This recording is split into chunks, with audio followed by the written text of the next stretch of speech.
directory, and then cd into the skeleton top-level directory, run the svn import command. Now, this is on the client, okay? If this repository was running on a remote machine, instead of file here, I would have svn plus ssh. Or if it's web dev, I think it's just svn : / maybe somebody knows. I haven't used web dev, sorry. Okay, you run the import.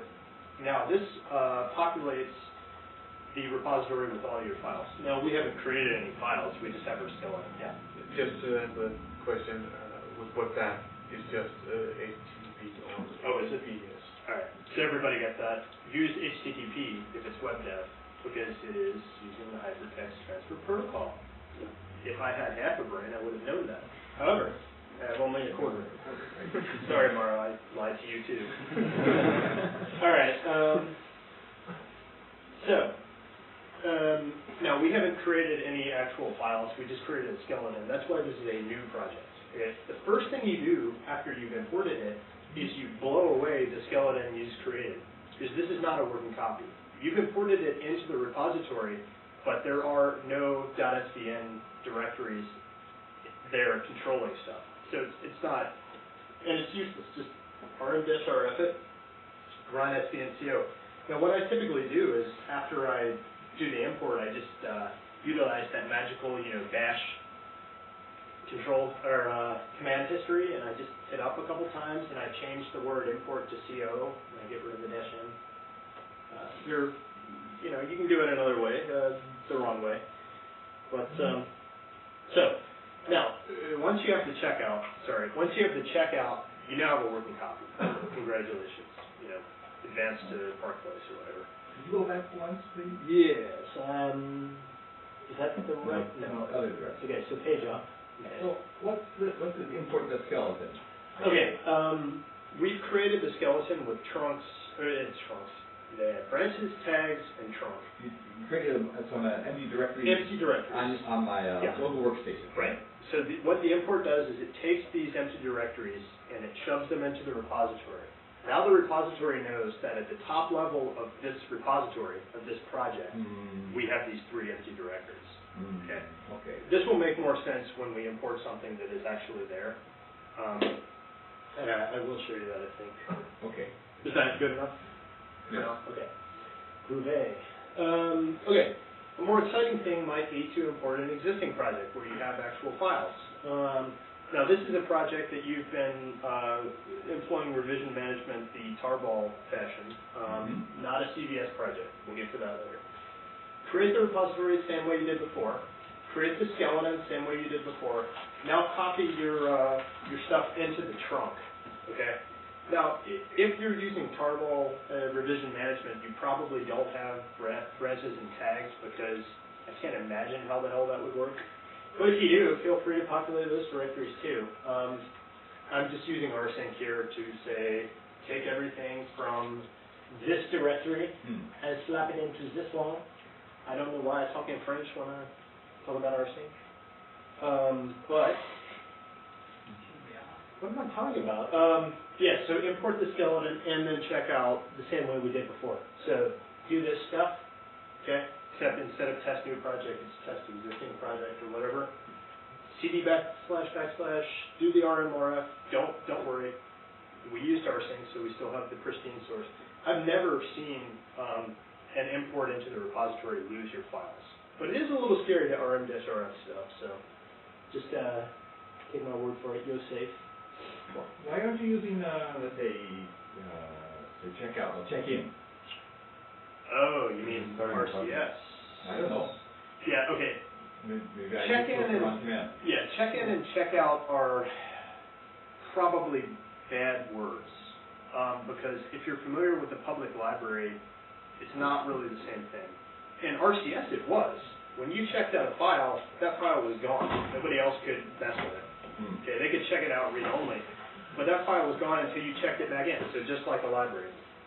But in CVS and Subversion, there's checkout, but there's no check-in.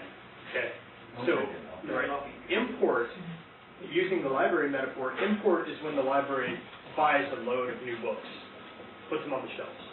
Now, the cool thing about this library is that the shelves are virtual, right? So as many people can borrow as much stuff. Now, the other cool thing about this library is that you're allowed to scribble on the books and then put them back on the shelves. So that's called commit. Commit says, hey, Subversion, I've got changes. Take them, please. Okay. So yeah, so import shoves new files into a Subversion repository where there weren't any files before. And check out says, give me a working copy of those files. When you check out, can you lock it so that no one else can check it out? No. I mean, well, you can lock repositories, but not from the client. You have to do it on the server. Oh, okay. But there's no need to. Even with CBS, there's seldom a need to lock the repository. Same with Subversion. Typically, you lock the repository when you're going to back it up, or when you don't want your developers committing. But there are different ways to do that in Subversion that are neat. And there's also a hot backup script that ships with Subversion. It's a Python script. Only works with Berkeley DB, I believe. So that means there's also no locking of the individual files then? There is a transaction level locking. So there's locking being done on your behalf, but you as the client cannot say lock this file. You don't need to. That was my question. Yeah, trust me, you don't need to. Never. Okay. Thank you. Another paradigm, some of the development paradigm is that, oh, I'm working on this file, so I don't want anybody else working on it, because you want to avoid any potential conflict. Right. Usually with, I guess there's lots of debate if that's really needed or not. I The say CVS and Subversion route say it's not needed. yeah, and I say when you have big projects. Yeah. yeah, it really is. Especially if someone has a lock and they go on vacation. Well, I mean, just then you can get deadlocked, right? Yeah. And deadlocks with human beings really suck because our clock cycles are pretty slow, so deadlocks can hang around for a long time. In the CBS, we need to take care of the file permission. Correct. With Subversion, it's similar to CBS. Permissions are a strange and vacuous thing. If you import files into Subversion with certain permissions, there's no guarantee that those permissions are going to be what they are coming out. The ownerships are right. The ownerships are always preserved. And Subversion has an actual metadata property, a special one that tells it to set the exact bit. So this gets around the problem of CBS a lot of times. You check your Perl scripts out and they won't run because they don't have the exact bit set, so you have to write wrappers. Like I said, shell scripts, bad thing, You don't want to have to be that lazy. So Subversion solves it. Does that answer your question entirely? Okay. Okay. Other? Yeah, and about the binary files, that was also an issue with CBS. Binary files. Binary, yes. I'll get to that. Okay. Yeah, but Subversion easy. That's the short answer. Okay, if you have a CBS project, and I'm going to skip over this really quickly.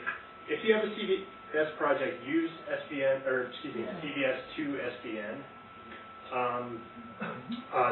These slides are actually up on the web, so yeah, you can snag them. I won't go into details about what this does. All I'll say is it does a pretty damn good job. It actually gets. Did you guys get around to that, Deb? Not yet. Deb? Did you Debs get around to that? Yeah. It works pretty well, and when it doesn't, it's pretty easy to fix things by hand. And I mean, fix things in your new Subversion repository. It will not damage your CBS version of the code. So, if you're interested in this, read my 2 slides on your own time and look at the website. Screensaver, no! All right. That ain't gonna happen again. Bitch. My laptop should not cross me. I'm an angry man. All right. So that's an interesting topic, but I don't have time. I mean, I'm looking at the clock and I'm not doing so well. Okay, working copies. I think I explained what these are. If anybody's still fuzzy, ask now or too late. All right. SVN status, just like CBS status, except a little more useful, tells you stuff about files in the working copy. By default, it does not communicate with the repository. kind of strange.